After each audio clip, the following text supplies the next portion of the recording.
சமஷ்டியை கோருவதற்கு ஆதரவு வழங்குங்கள். தமிழ் தேசிய மக்கள் முன்னணி பிரதமர் நரேந்திர மோடிக்கு கடிதம் என்பதாக அந்த செய்திக்கு தலைப்பிடப்படுகிறது. இலங்கை நெருக்கடிக்கு மோங்கொடுத்திருந்த வேளையில் உதவிக்கரம் நீட்டியதன் ஊடாக பெரும்பான்மையான சிங்கள மக்கள் மத்தியில் இந்தியா நன்மதிப்பை பெற்றிருக்கிறது. எனவே இனப்பிரச்சிற்கான தீர்வாக ஒற்றையாட்சி கட்டமைப்புக்குள் உட்பட்ட முன்மொழிவுகளை முன்னெடுப்பதற்கான ஒத்துழைப்பை வழங்க வேண்டும் என்ற கோரிக்கை இப்போது முன்வைக்கப்படுவதாக அந்த செய்தியும் பிரதானமாக இருப்பது நாங்கள் காணலாம். எனவே அந்த அடிப்படையில் அவர்கள் மேலும் சில விடயங்களை குறிப்பிட்டிருக்கிறார். குறிப்பாக இந்த இனப்பிரச்சினைக்கான தீர்வாக ஒற்றையாட்சி கட்டமைப்புக்கு உட்பட்ட முன்மொழிவுகளை நிராகரிப்பதற்கும் அதற்கு பதிலாக தமிழர்களின் சுய நிர்ணய உரிமையை அங்கீகரிக்கக்கூடியவாறான சமஷ்டி அரசியல் கட்டமைப்பை உருவாக்குவதற்கும் தமிழ் மக்களுக்கு அவசியமான ஆதரவினை இந்தியா வழங்க வேண்டும் என பாராளுமன்ற உறுப்பினர் கஜேந்திரகுமார் பொன்னம்பலம் தலைமையிலான தமிழ் தேசிய மக்கள் முன்னணி கடிதம் மூலம் இந்திய பிரதமர் நரேந்திர மோடியிடம் வலியுறுத்தி இருக்கின்றார்கள். ஜனாதிபதி அன்ருகுமார் திசாநாயக்க உத்தியோகபூர்வ விஜயம் ஒன்றை மேற்கொண்டு இன்றைய தினம் இந்தியா செல்ல உள்ள நிலையில் தமிழ் தேசிய மக்கள் முன்னணியினால் நேற்றைய தினம் இந்திய பிரதமருக்கு அனுப்பி வைக்கப்பட்டிருக்கும் கடிதத்தில் இந்த விடயங்கள் கூறப்பட்டிருக்கின்றன. நாடு சுதந்திரமடைந்த பின்னரான வரலாற்றில் மிக முக்கியமானதொரு தருணத்தில் இலங்கை ஜனாதிபதி இந்திய விஜயம் இடம்பெறுகிறது. கடந்த 75 வருட காலமாக பின்பற்றி வந்த கொள்கைகள் மற்றும் தீர்வு காணப்படாத இனப்பிரச்சனை என்பன பொருளாதார ரீதியில் மாத்திரமின்றி அரசியல் ரீதியிலும் வங்குரோத்து நிலையடைந்த மட்டத்துக்கு இலங்கையை கொண்டு நிறுத்தியிருக்கிறது. எனவே நாட்டின் எதிர்காலம் சிறப்பாக இருக்க வேண்டுமாயின் எதிர்காலத்தை முன்னிறுத்தியே கொள்கைகளையும் முன்னரை காட்டிலும் மாறுபட்டவையாக இருக்க வேண்டும். குறிப்பாக அண்மையில் நாட்டு மக்களால் ஜனாதிபதி அனுரகுமார் திசாநாயக்க தலைமையிலான அரசாங்கத்துக்கு வழங்கப்பட்ட ஆணையானது முழுமையான கட்டமைப்பு மாற்றத்தை கோருவதாக அமைந்திருப்பதோடு இதுவரை காலமும் பின்பற்றப்பட்டு வந்த நடைமுறைகள் இனிமேல் பொருந்தாது என்பதையும் காண்பித்திருக்கிறது. இந்நிலையில் இலங்கையின் இனப்பிரச்சினைக்கு ஒற்றையாட்சி அரசியல் கட்டமைப்பின் பிரதான காரணமாகும். எனவே இந்த அரசியலமைப்புக்கான 13ஆம் திருத்தம் அறிமுகப்படுத்தப்பட்டிருக்கிறது.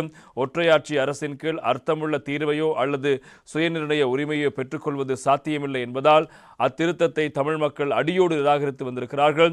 13ஆம் திருத்தம் கொண்டு வரப்பட்டு 36 வருடங்கள் கடந்திருக்கும் நிலையில் அது அறிமுகப்படுத்தப்பட்ட போது இருந்ததை விட தற்போது நிலைவரம் மிக மோசமடைந்திருக்கிறது.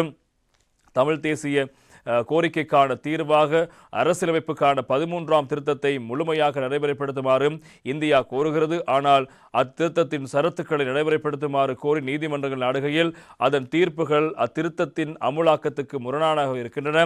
அதே போன்று தமிழ் மக்கள் பேச்சுவார்த்தைகளுக்கான தொடக்க புள்ளியாக 13ஆம் திருத்தத்தை கருதுவதில் அரசியல் ரீதியான ஆபத்து இருக்கிறது.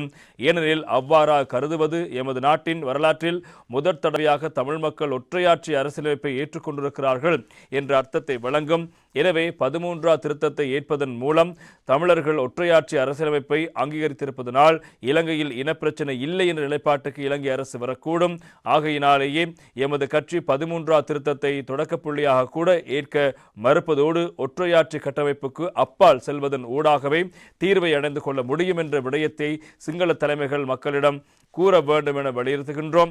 எனவே தேசிய மக்கள் சக்தி அரசாங்கமானது 2015-2019 ஆண்டு வரையான காலப்பகுதியில் தயாரிக்கப்பட்ட புதிய அரசியலமைப்பு வரைவின் இடைக்கால முன்மொழிவுகளை பூரணப்படுத்துவதாக வாக்குறுதி அளித்திருக்கிறது.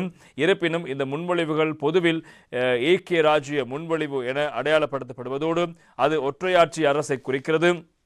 இவ்வாறானதொரு பின்னணியில் ஜனாதிபதி கோட்டாபய ராஜபக்ஷவின் ஆட்சி காலத்தில் ஜனாதிபதி சட்டத்தரணி ரமேஷ் டி சில்வா தலைமையில் நியமிக்கப்பட்ட நிபுணர் குழுவிடம் ஒருமித்த இலங்கைக்குள் சிங்கள மற்றும் தமிழ் தேசியத்தை அங்கீகரிக்கக்கூடியவாறான சமஷ்டி கட்டமைப்பு தொடர்பான எமது முன்மொழிவுகளை சமர்ப்பித்தோம்.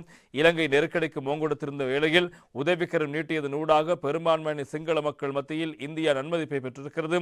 எனவே ஒற்றையாட்சி கட்டமைப்புக்கு உட்பட்ட முன்மொழிவுகளை நிராகரிப்பதற்கும் அதற்கு பதிலாக தமிழ் மக்களின் சுயநிர்ணய உரிமையை அங்கீகரிக்கக்கூடியவாறான சமஷ்டி அரசியலமைப்பை கோருவதற்கும் தமிழ் மக்களுக்கு அவசியமான ஆதரவினை இந்தியா வழங்க வேண்டும் என கேட்டுக்கொள்வதாக அந்த கடிதத்தில் தமிழ் தேசிய மக்கள் முன்னணி இந்திய பிரதமரிடம் இந்த விடயங்களை கோரி நிற்கின்றது.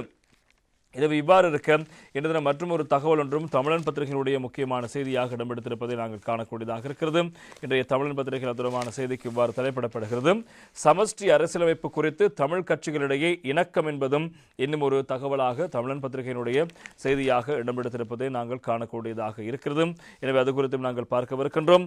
இலங்கைக்கான புதிய அரசியலமைப்பு தயாரிப்பில் ஒற்றையாட்சியை நிராகரித்து சமஷ்டி அடிப்படையிலான ஆட்சி முறைமைக்கு புதிய அரசாங்கத்தை வற்புறுத்துவது தொடர்பில் வடக்கில் உள்ள தமிழ் அரசியல் கட்சிகளுக்கு இடையில் கலந்துரையாடல்கள் ஆரம்பிக்கப்பட்டிருக்கின்றன. புதிய அரசியலமைப்பு உருவாக்கத்தின் போதும் தமிழ் மக்கள் எதிர்நோக்கும் பிரச்சினைகளுக்கான தீர்வுகள் தொடர்பில் 2016 ஆண்டு தமிழ் வெகுஜன அமைப்புகளை உள்ளடக்கிய தமிழ் மக்கள் பேரவை முன்வைத்த முன்மொழிவுகளை அடிப்படையாக கொண்டும் பேச்சுக்களை முன்னெடுப்பதே இந்த பேச்சுவார்த்தைகளுக்கு தலைமை தாங்கும் தமிழ் தேசிய மக்கள் முன்னணியின் நோக்கமாகும். இலங்கையின் ஒற்றையாட்சியையும் பௌத்த மதத்துக்கான முன்னுரிமையையும் பாதுகாக்கும் வகையில் மைத்திரி ரணில் ஆட்சி காலத்தில் உருவாக்கப்பட்ட அரசியலமைப்பு வரைவை இலங்கையின் புதிய அரசியலமைப்பு சட்டமாக ஏற்றுக்கொள்வதற்கு விருப்பத்தை ஜனாதிபதி அன்ருகுமார் திசாநாயக்க அரசாங்கம் வெளிப்படுத்தியிருக்கிறது. எனவே ஓய்வு பெற்ற உச்சநீதிமன்ற நீதிபதியும் முன்னாள் பாராளுமன்ற உறுப்பினருமான சி.வி. விக்னேஸ்வரன் தலைமையில் 2016 ஆண்டு ஜனவரி 31 யாழ்ப்பாணம் வீரசிங்க மண்டபத்தில் வெளியிட்டு வைக்கப்பட்ட தமிழ் மக்கள் பேரவையின் முன்மொழிவுகளில் முதன்மையானது இலங்கை ஒரு சமஷ்டி குடியரசாக இருக்க வேண்டும் என்பதாகும்.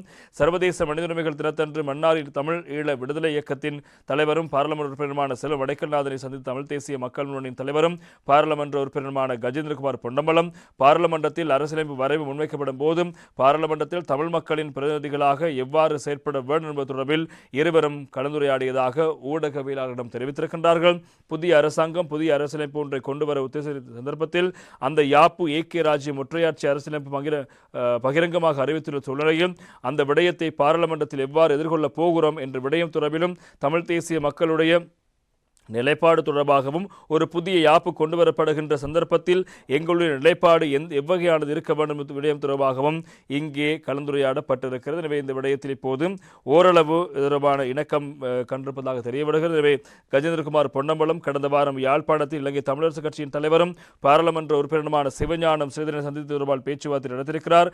இந்த கலந்துரையாடலின் இப்போது கவனத்தில் கொண்ட விடயங்கள் தொடர்பில் விளக்கம் அளித்த சிவஞானம் ஸ்ரீதரன் தமிழ் மக்களின் பிரதிநிதிகள் கோரிய சமஷ்டி முறைமைக்கு எதிர்வரும் பொது வாக்கெடுப்பில் தமிழ் மக்கள் வாக்களிப்பதன் முக்கியத்துவம் குறித்தும் கலந்துரையாடப்பட்டதாக அவர் தெரிவித்திருக்கிறார். எனவே தமிழ் கட்சிகள் மத்தியில் இந்த சமஷ்டி தீர்வு சமஷ்டி அரசியலமைப்பு தொடர்பான விடயத்தில் இணக்கப்பாடுகள் எட்டப்பட்டு வருகின்ற ஒரு காலப்பகுதியில் இப்போது ஜனாதிபதி அவர்கள் இந்தியாவுக்கு விஜயம் மேற்கொள்கிறார். எனவே இந்தியாவுக்கும் தமிழ் தேசிய மக்கள் முன்னணி இது தொடர்பான ஒரு கோரிக்கையை முன்வைத்து இந்திய பிரதமர் கடிதம் ஒன்றை அனுப்பியிருக்கிறது.